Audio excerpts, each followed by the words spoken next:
Notre thème de ce jour, c'est le pain qui met fin à la faim. Et ce pain qui met fin à la faim, le pain qui met un terme à notre faim, c'est Jésus. Le monde a faim. Donnons-lui Jésus. Nous avons faim. Mangeons Jésus. Nous avons soif. Buvons Jésus. Il est la nourriture qui rassasie. Les autres nourritures terrestres, non seulement elles nous coûtent cher, mais elles nous coûtent cher sans nous rassasier. Il y a une nourriture qui est gratuite, que Dieu nous donne gratuitement. La gratuité du pain, qui met fin à la faim. Elle est gratuite parce que nous ne payons rien pour l'avoir.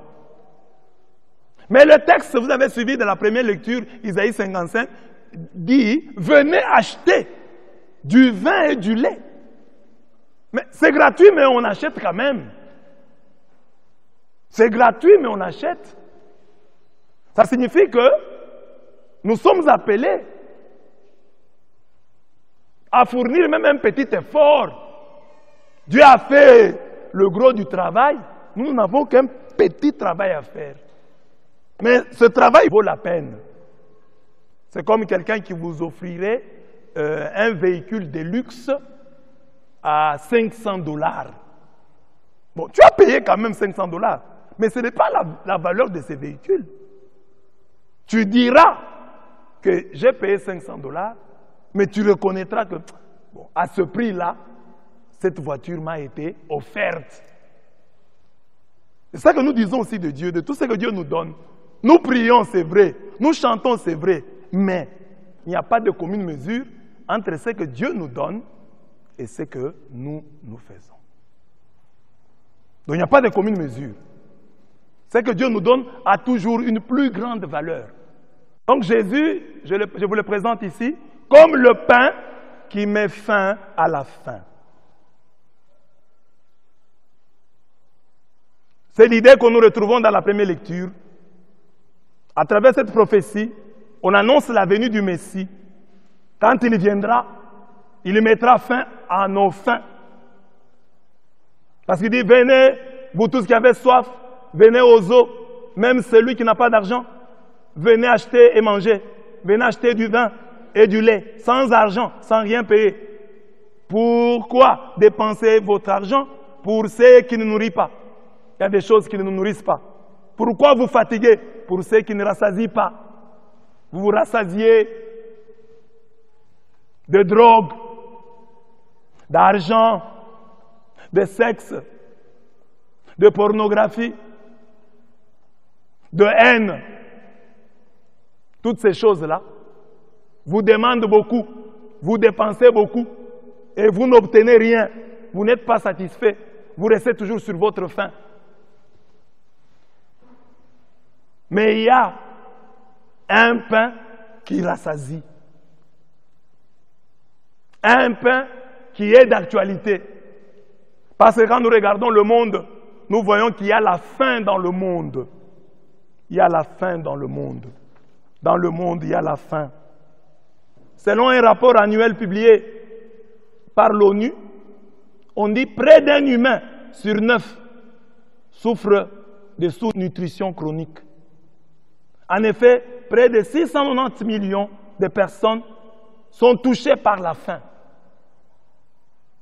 soit 8,9% de la population mondiale en 2019. Et ces chiffres sont en augmentation. Il y a de plus en plus de la famine dans le monde. Les gens ne mangent pas. Et dans ce contexte, Jésus nous apparaît encore aujourd'hui pour nous dire, il y a la faim dans le monde, moi, je suis le pain de vie.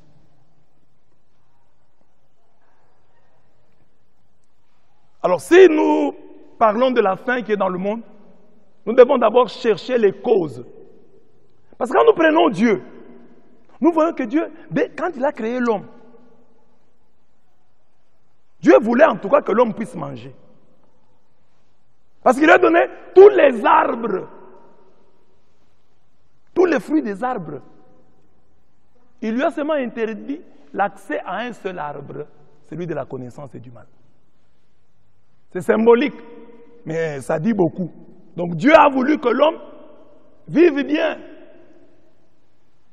C'est ça, sa volonté première, que l'homme mange. Parce que quand il a créé, il l'a mis dans le jardin d'Éden. Dieu a toujours voulu que l'homme mange. Dieu se montre un Dieu humain. Dieu qui n'aime pas la faim. Dans l'évangile de ce jour, nous voyons ce que font les disciples. Quand ils voient les nombreuses bouches à nourrir, et ils ont déjà une solution expéditive. L'endroit est désert et l'heure est déjà passée. Renvoie donc les foules afin qu'elles aillent dans les villages s'acheter de la nourriture. Mais Jésus les met devant leur propre responsabilité. Jésus leur dit, il n'est pas besoin qu'elles y aillent. Donne-leur vous-même à manger. Les disciples veulent déjà se débarrasser de ces gens, de ces foules. Ah, beaucoup de bouches à nourrir comme ça. Ah, ils sont très nombreux, on ne va pas s'en sortir. Hein? Avec ce qu'on a ici, ça n'ira pas. Seigneur Jésus, renvoie-les. Comme ça, nous restons, nous mangeons les peu que nous avons ici. La suite de l'histoire nous montre que nous sommes bel et bien devant un Dieu humain qui, tout en disant, l'homme ne vit pas de pain seulement, Matthieu 4,4, donne l'eau. Dieu qui dit, l'homme ne vit pas seulement de pain, mais il donne l'eau, il donne la manne, il donne l'écaille, il donne le pain à son peuple. Quand le peuple était au désert, il a mangé la manne, il a bu de l'eau du rocher, il a mangé l'écaille.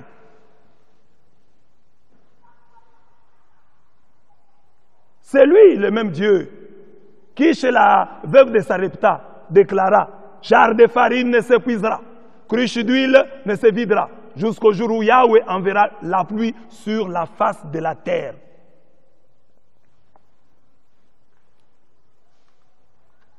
Un roi 17, 14.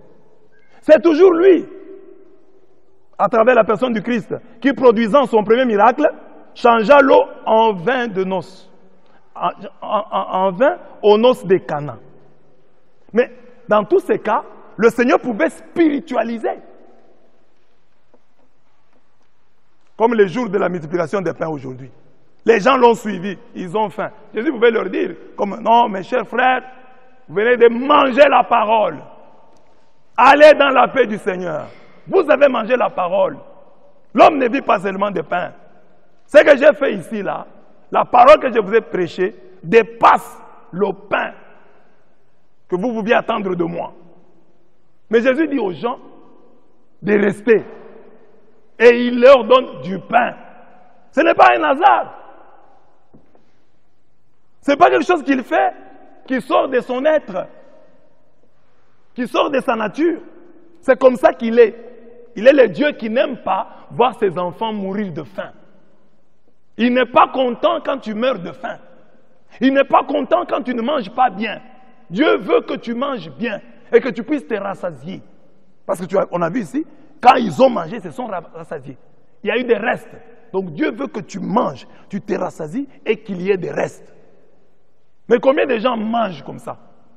Manger, se rassasier et avoir des restes. Nous mangeons. Mais est-ce que nous nous rassasions? Nous mangeons. Est-ce que nous avons des restes? Dieu veut que nous mangeons, que nous nous rassasions et qu'il y ait des restes. Il arrive aux noces de Cana. Bon, les gens ont peut-être mangé, mais le vin a manqué. Il n'y avait plus de vin.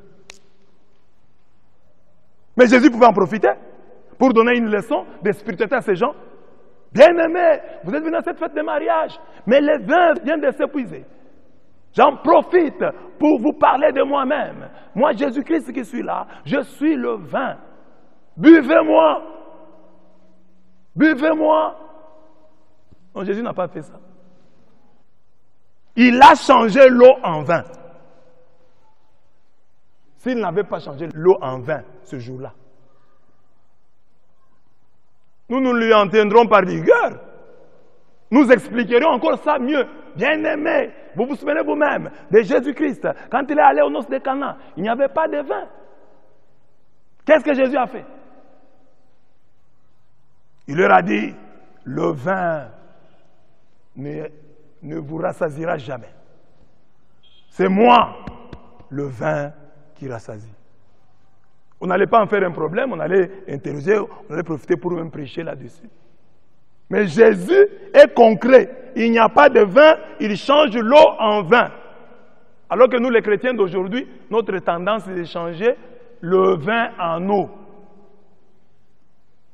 Les chrétiens d'aujourd'hui veulent changer. Si eux arrivent à une fête de mariage comme ça, ils trouvent le vin. Eux vont prier pour que ce vin-là devienne de l'eau. Bien-aimé, il faut prier le Seigneur. Comme nous sommes à cette fête et que le vin vient à manquer, nous allons maintenant prendre de l'eau. Je vais vous donner de l'eau bénite. En lieu et place du vin, prenez de l'eau bénite et rentrez chez vous dans la paix du Seigneur. Les gens on n'allait pas en faire un problème. On prêcherait là-dessus aujourd'hui. Non, bien aimé, voyez, Jésus n'aimait pas ces choses.